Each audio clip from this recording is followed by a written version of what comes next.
সালাম ব্যাখ্যা করবে, রাসূল সাল্লাল্লাহু শিক্ষা দিবে, রাসূল সাল্লাল্লাহু অনুমতি দিবে, এমনকি রাসূল সাল্লাল্লাহু বিধানও দিবেন। অর্থাৎ আল্লাহ নিজেই বিধান দেওয়ার, রাসূল সাল্লাল্লাহু বিধান দেওয়ার এখতিয়ার আল্লাহ তাআলা নিজেই দিছেন।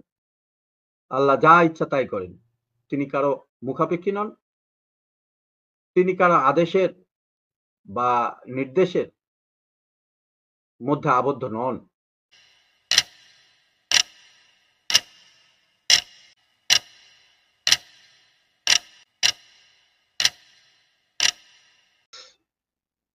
রাসূল সাল্লাল্লাহু আলাইহি ওয়াসাল্লামের হাদিস যারা অস্বীকার করল,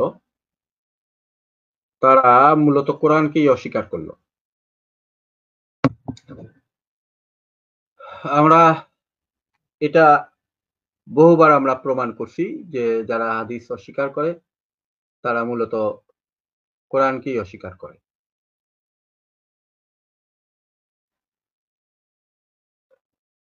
যে ব্যক্তি রাসূল সাল্লাল্লাহু আলাইহি ওয়াসাল্লামের হাদিস অস্বীকার করে, কোরআন মানতে চায়, সে প্রকৃতপক্ষে নিজেই কোরআনের বিরোধিতা করে। আল্লাহ নিজেই কোরআনে স্পষ্টভাবে ঘোষণা করেছেন, রাসূল সাল্লাল্লাহু আলাইহি ওয়াসাল্লামের আনুগত্য ছাড়া কোরআন অনুসরণ করাই অসম্ভব। এটা সম্ভবই না। আল্লাহ তাআলা বিভিন্ন আয়াত দ্বারা এটাকে স্বীকৃতি দিছেন। কোরআন নিজেই বলতেছে রাসূল সাল্লাল্লাহু আলাইহি ওয়াসাল্লামের সালাম ব্যাখ্যা করবে, রাসূল সাল্লাল্লাহু আলাইহি ওয়াসাল্লাম শিক্ষা দিবে, রাসূল সাল্লাল্লাহু আলাইহি ওয়াসাল্লাম অনুমতি দিবে, এমনকি রাসূল সাল্লাল্লাহু আলাইহি ওয়াসাল্লাম বিধানও দিবেন। অর্থাৎ আল্লাহ নিজেই বিধান দেওয়ার, রাসূল সাল্লাল্লাহু আলাইহি ওয়াসাল্লামকে বিধান দেওয়ার এখতিয়ার আল্লাহ তাআলা নিজেই দিছেন। আল্লাহ যা ইচ্ছা তাই করেন। তিনি কারো মুখাপেক্ষী নন। তিনি কারো আদেশের বা নির্দেশের মধ্যে আবদ্ধ নন। অতএব তিনি যাকে ইচ্ছা তাকে ক্ষমতা দেন, যাকে ইচ্ছা তাকে আম অনুমতি দেন। যেমন ইচ্ছা তেমন তিনি অনুমতি দেন।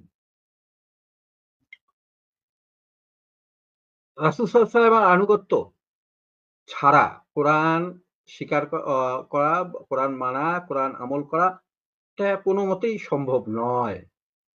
আমরা যদি নিসার ৮০ নম্বর আয়াতটা আমরা একটু দেখি। সরি। আমরা নিসার ৮০ নম্বর আয়াতে আমরা একটু দেখি। আল্লাহ তাআলা কি বলছেন?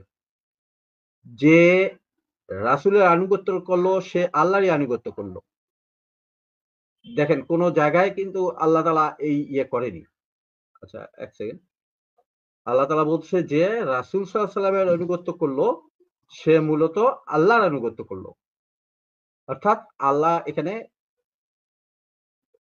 বলে দিছে যে রাসূলের অনুগত্য করা মানেই আল্লাহর অনুগত্য করা। এখন ১৫০০ বছর পর কোন আকলবাদী, নফসের আকলবাদী আসে যদি বলে যে কোরআনের অনুসরণ করাটাই হচ্ছে আল্লাহর অনুগত্য করা। তাহলে সে সরাসরি কোরআনকে অস্বীকার করল। সরাসরি কোরআনকে অস্বীকার করল। কারণ আল্লাহ এটা বলেনি যে কোরআনের অনুসরণ করল সে রাসূলের অনুসরণ করল। আল্লাহ এটা বলেনি কোরআনের মধ্যে তোমাদের উত্তম আদর্শ আছে। আল্লাহ বলছেন রাসূল সাল্লাল্লাহু আলাইহি ওয়াসাল্লামের মধ্যে তোমাদের উত্তম আদর্শ আছে। অতএব যে বলবে যে কোরআনের অনুসরণ করলো সে আল্লাহর অনুসরণ করলো বা রাসূলের অনুসরণ করলো, সে এই যে সূরা নিসার ৮০ নম্বর আয়াতটাকে সরাসরি অস্বীকার করলো। আচ্ছা, আমরা একটু ইমরানের ৩২ নম্বর আয়াতে যাব। আ ৩২ নম্বর আয়াতে আল্লাহ তাআলা বলতেছেন যে, আ বলো তোমরা আল্লাহ ও তার রাসূলের আনুগত্য করো। যার তারপর যদি তারা মুখ ফিরিয়ে নেয় তবে নিশ্চয়ই আল্লাহ কাফিরদেরকে ভালোবাসেন না। দেখেন আল্লাহ তাআলা বারবার বলতেছে যে, যে আল্লাহ ও তার রাসূলের স্পষ্ট এখানে বলে দিচ্ছে আল্লাহর সাথে রাসূলেরও আনুগত্য করতে হবে। এখন আল্লাহর আনুগত্য করতে গেলে কিতাবের অনুসরণ করলেই আল্লাহর আনুগত্য হইল তাদের বক্তব্য অনুযায়ী। কিন্তু রাসূলেরটা তাহলে কোথায় গেল? রাসূলের আনুগত্য কিভাবে করবে?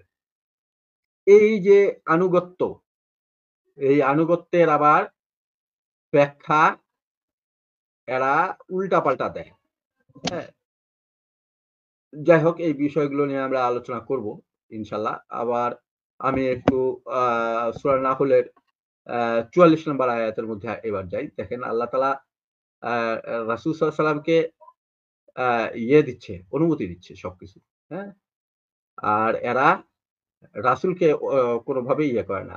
দেখেন স্পষ্ট প্রমাণাদি ও কিতাবসমূহ আ এবং তোমার প্রতি নাজিল করেছি কুরআন, যাতে তুমি মানুষের জন্য স্পষ্ট করে দিতে পারো, যা তাদের প্রতি নাজিল করা হয়েছে বা তাদের জন্য নাজিল করা হয়েছে। আর যাতে তারা চিন্তা করে। দেখেন এখানে আল্লাহ তাআলা বলতেছে রাসূল সাল্লাল্লাহু আলাইহি ওয়াসাল্লাম ব্যাখ্যা করবেন। স্পষ্টভাবে বুঝায় দিবেন মানে কি? স্পষ্টভাবে বুঝায় দেওয়া মানেই হচ্ছে আ ব্যাখ্যা করা। কারণ একটা জিনিস যখন স্পষ্টভাবে আমাকে বুঝাইতে হবে, তখন এটার ব্যাখ্যা স্বরূপ আমাকে করতে হবে। এই ১৪ নাম্বার সূরার ৪ নাম্বার আয়াতেও আল্লাহ তাআলা তাই বলছে। আর আমি প্রত্যেক রাসূলকে তার কওমের ভাষাতেই পাঠিয়েছি, যাতে সে তাদের কাছে বর্ণনা দেয়। সুতরাং আল্লাহ যাকে ইচ্ছা পথভ্রষ্ট করেন এবং যাকে ইচ্ছা সঠিক পথ অ অ পথে পরিচালনা করেন। তাহলে এই আয়াতগুলো থেকে আমরা যা দেখতে পাই, সেটা হচ্ছে যে কোরআন রাসূল সাল্লাল্লাহু আলাইহি সাল্লামের আনুগত্যের উপরে ভিত্তি করে, আনুগত্যের উপর ভিত্তি করে কোরআনের আদেশগুলোর আমল করতে হবে রাসূল সাল্লাল্লাহু আলাইহি সাল্লামের আনুগত্যের উপরে ভিত্তি করে। যদি রাসূল সাল্লাল্লাহু আলাইহি সাল্লামের আনুগত্যের উপরে ভিত্তি করে কোরআনের আমল না করা হয়, তাহলে সে কোরআনকেই অস্বীকার করল।